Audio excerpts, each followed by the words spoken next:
Hi everyone, it's Faye and Kerry back talking about accountability partnerships again. So this is the third video of 3. We talked about what an accountability relationship is, how to do it, how to get set up, and this week we're talking about why you might have this in your life and what are the benefits.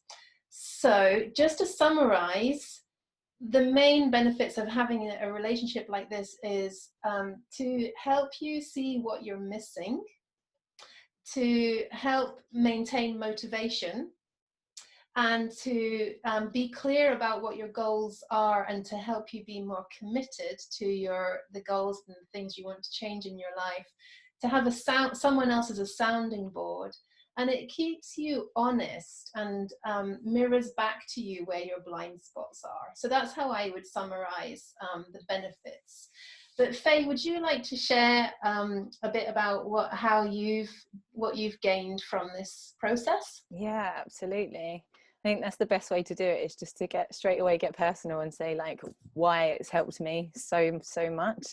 Yeah. And there's actually probably too many to talk about, too many areas right now, but thinking about it back to when 2 years ago there was so much going on in my life, and I had these big kind of dreams that I knew I could achieve, that we'd been speaking about a lot through the coaching, but where my life I was studying and moving on the boat and changing jobs and moving over to Bristol, there was so much going on that it would have easily been my go-to would have been to say, oh, I can't do this right now, I'm just going to let it go and think about me at a later date, I've got too much going on. And I think I hear that so much within people. And what Kerry said about commitment, it wasn't just a commitment to myself that I made a commitment to Kerry and her dreams as well. So to show up each week and be there no matter what was going on, totally scattered, but just to say, right, I'm here, and actually because I've got this call, I've been doing what I said I was going to do. I wanted to show up with integrity and to support both myself and Kerry. So the movement process was huge for that. And then I also wanted to mention, because it was just so huge in my transformation, that I stopped drinking with your support. I needed a big break from drinking and being in circles where that was just the go-to, and actually consistently feeling like, oh, I'm not showing up for myself or the people that I'm helping within my coaching because I'm not living that. And there was this integrity gap, and you really helped me create this container of like bringing my dreams from the ether into my body and saying back to me like, remember your why, and just having you there. And I mean, I have it all around me, I have it written on the walls on my phone and stuff, but to showing up for you and energetically holding the space for me to just vent and talk about it and and be there was everything. And it became in a way it became easy for you not to drink, didn't it? It felt like the biggest thing in the world. Yeah, and it just emerged as you didn't want to do it anymore. And I was like, I don't know where this is going, whether it's forever or where it's for a while, but actually I didn't need to know that. I just needed to know that it wasn't in alignment with where I was at the moment, and that it needed to go for me to really feel the confidence of stepping into helping other people again. Integrity. Yeah. So the areas that I've worked on, particularly with your help, were definitely diet. And you're very knowledgeable about Ayurveda and about diet and nutrition, and so I found that helpful because sometimes I was just picking your brains. Yeah. But also you just we'd make a plan together for the things I wanted to change, and then knowing that I was going to report back to you, it kind of made me kind of scurry around a little bit when our meetings were due. It's like, oh, what did I say I was going to do? And just knowing that accountability is arriving soon makes you revisit the things that you thought you might do. So I found that really helpful, and my diet's changed so much, and just kept coming back to an understanding of what my body's telling me that I need to eat, and so that's been really helpful. And I think the thing that has been the most powerful for me has been the fact that this relationship has become one of the deepest friendships of my life, in that there's so much intimacy required if you are going to show up with honesty. And it feels very safe to have built that over time, and that's been really healing for me to kind of offer that to you and receive it back.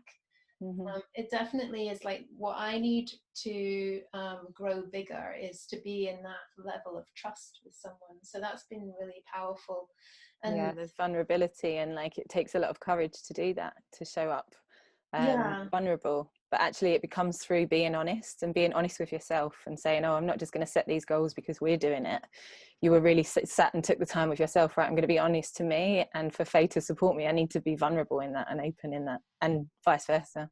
Yeah, because I think the relationship prevents you from kidding yourself. But it's not about confrontation. I think if people listening to this might think, well, I don't want to be cracking the whip for someone else. But actually, accountability isn't that. It's actually just you're being accountable to someone else, and they mirror back to you what they're observing. So you are still accountable to yourself. It's just through the relationship itself. It's like a vehicle for your self-accountability. So because self-sabotage, like that just makes me straight away think of that. Self-sabotage is so prevalent within all of us, and whether we recognize it or we don't, we are first to sort of put ourselves last and put others first, and that's a way of sabotaging self. Like there's so many ways and threads that we can do it, and by showing up kind of help someone else mirror that back and call it out. Yeah, and some of the self-sabotage patterns apply to accountability partnerships themselves. So, some of the pitfalls are, lack of structure, being vague, like thinking that the arrangement's optional, not reviewing, not adapting, not like continually checking in with each other as to what's working. And then I love this phrase of ruinous empathy. Yeah. Which is it means that was me for a bit. what you offer to the other person is continual, I mean, you might use the word sympathy, like continual like kindness and understanding as to what they're describing is challenging, but actually it can get to the point where that level of just hearing and empathizing prevents the other person from growing, because they're not expecting to grow into a different pattern. How would you describe ruinous empathy? I think the best way that I can describe it is by talking about what happened, really. I think because I was going through such a tricky, sticky patch in my own kind of like relationship and work and everything at the same time, and I just needed this like blanket of someone. I just put that on you basically, and didn't give you the support and structure that you needed. I just took what I needed. So I was kind of like really empathizing, oh, it's okay, go gentle, be gentle on yourself, and actually not kind of calling you out a little bit. I think that was how it happened for me, how it showed up. Yeah. And something shifted, and we became it changed after we talked. We had a conversation about it where I think I was aware that I wasn't coming into the conversations expecting to be fully looking into my darker spots. So once we talked about it, it shifted by itself, didn't it? Yeah, it did. Just shine a light on it, and then we're like, oh, that was what was going on. Yeah, we can name that now. We know we can skip around that or remove it from the picture. Yeah, so now I am completely committed to continuing this relationship, and it's my like my go-to place for giving myself that level of commitment to where I want to go next. So so thank you. Yeah, and me, thank you so much.